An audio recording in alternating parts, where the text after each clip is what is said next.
Have you ever stood at the edge of a great unknown? Perhaps you are standing there right now. The future can feel like a dense, rolling fog. It swirls around your ankles and obscures the path just a few feet ahead. You want to move forward. You need to move forward, but you cannot see where your next step will land. Will the ground be firm, or will you stumble into a hidden ditch? Uncertainty can be a heavy blanket. It can make your heart race and your palms sweat. It whispers doubts into your ear, telling you to stay put, to remain where it is safe, even if it is not where you are meant to be. We crave certainty. We long for a detailed map with every twist and turn clearly marked. We want a guarantee that the journey will be smooth and the destination worth the effort, but life rarely offers such a map. Consider Sarah. For years, she had a good, stable job as a graphic designer at a large firm. The paycheck was reliable. The work was familiar. Her future seemed as predictable and straight as the highway she drove to work each morning. But deep in her heart, a quiet whisper had begun to stir. It was a dream she had held since she was a little girl, a dream of opening a small art studio for children in her community, a place filled with laughter, paint-splattered tables, the joy of creation. The idea was beautiful, but the reality seemed impossible. It was a leap into that thick, disorienting fog. The risks were immense. She would have to leave her secure job, invest her savings, and face the possibility of failure. The fear was loud. For months, Sarah stayed put, paralyzed by the what-ifs. Her heart would ache with a mixture of longing and terror. The dream felt like a distant star, beautiful but unreachable. She wanted a sign from God. All she had was this quiet, persistent call and a decision to trust the one who was calling her. What Sarah was learning to do is what the Bible calls walking by faith. This idea can sound mysterious or complicated, but it is actually quite simple. Walking by faith does not mean closing your eyes and running blindly into traffic. It is not about being reckless or foolish. Rather, it is about choosing whose vision you are going to trust. Your own limited sight, God's unlimited sight. We can only see what is directly in front of us. We see the obstacles, we see the risks, we see the potential for failure. Our sight is easily obscured by the fog of fear and doubt. Faith, on the other hand, is a different kind of vision. It is spiritual sight. It is the ability to trust in what we cannot yet see.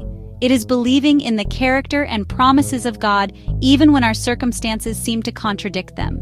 You trust that He has a plan, even when you are lost.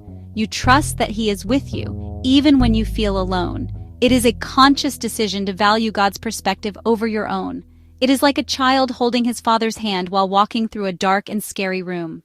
This very principle, this deep and life-altering truth, is captured perfectly in a short but powerful verse in the Bible. The Apostle Paul, a man who knew a great deal about uncertain journeys, wrote to a group of early Christians in the city of Corinth. In the midst of his teaching, he gives us this lighthouse verse, a beacon of guidance for all of us who find ourselves in the fog. He writes, "For we live by faith, not by sight." That is from 2 Corinthians chapter 5, verse 7. This is not just a nice sentiment, it is a declaration of how we are designed to navigate the Christian life. It is the fundamental operating principle for anyone who follows Jesus. We live, or we walk, as some translations say. This is not about a single moment of bravery. It's about the entire journey of life. It's the way we conduct ourselves day by day, step by step. This principle is not new. It is woven into the very fabric of God's relationship with His people. If you want a colossal example of living by faith, look to Abraham. He was comfortable, a home, a family, a predictable future, everything sight could value. Then God spoke. "Go from your country, your people, your father's household, to the land I will show you." Genesis 12. God did not give him a map. God did not give him a destination name. By human logic, this was foolish. How will we know we've arrived? God said He will show us. Leave the known for the unknown. He packed his belongings, he gathered his family, he started walking, he stepped into a fog, he trusted the caller's character. Now the story comes to you. Perhaps you see yourself in Sarah's dilemma, weighing a secure present against a calling.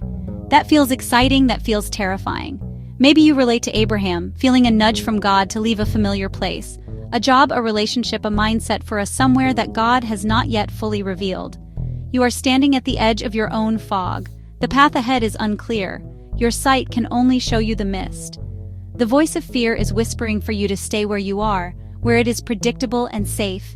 It is a powerful temptation. But there is another voice, a quieter voice, a gentle and persistent one. He is simply holding out his hand and inviting you to take the next step with him. He knows the way through the fog. He has already been to the destination and has prepared a place for you. What is the one step God is asking you to take today? It might be as small as Sarah's flyer,